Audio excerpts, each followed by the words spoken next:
காலையில அவன் ஆண்டி குளத்துல இருப்பான், சாயந்தரம் ராஜ அலங்காரத்துல இருப்பான். காலையில நீங்க வாழ்க்கையில எதுவுமே இல்லாம அவன் முன்னாடி போய் நின்னாலும் அன்றைக்கு மாலைக்குள்ளேயே உங்கள் வாழ்க்கையில் அவன் ஒரு மிகப்பெரிய மாற்றத்தை நிகழ்த்தி காட்டுவான் அப்படின்றதா ராஜ அலங்காரம். இந்த பழனியை பத்தி சொல்லணும். தமிழ்நாட்டுல முதல்ல ஒரு கோவில்ல தங்கத்தேர் வந்ததுன்னா அது பழனியில தான்.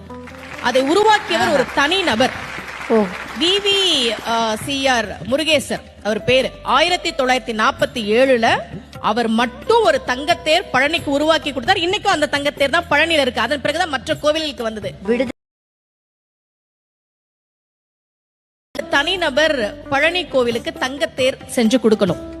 அவருக்கு ரொம்ப வருஷமா குழந்தை இல்ல. முருகன் கிட்ட, பழனி முருகன் கிட்ட மனமுருகி வேண்டார். இரட்டை ஆண் குழந்தை பிறந்ததால் நன்றி கடனாக அதை கொடுத்தார். அப்போ முருகன் கிட்ட நாம ஒரு விஷயம் கேட்டா கேட்டதை விட அதிகமாக கொடுக்கக்கூடியவன் முருகன் அப்படின்றது நமக்கு தெரியுது. 2 கையால நாம அவனை கும்பிட்டா அவனுடைய 12 கரங்களால் நமக்கு அவன் அருளை தரக்கூடியவன். முருகன் இலாவிட்டால் மூவுலகமேதப்பா, அப்பப்பா முருகானின் அருளே உலகமப்பா, அருளெல்லாம்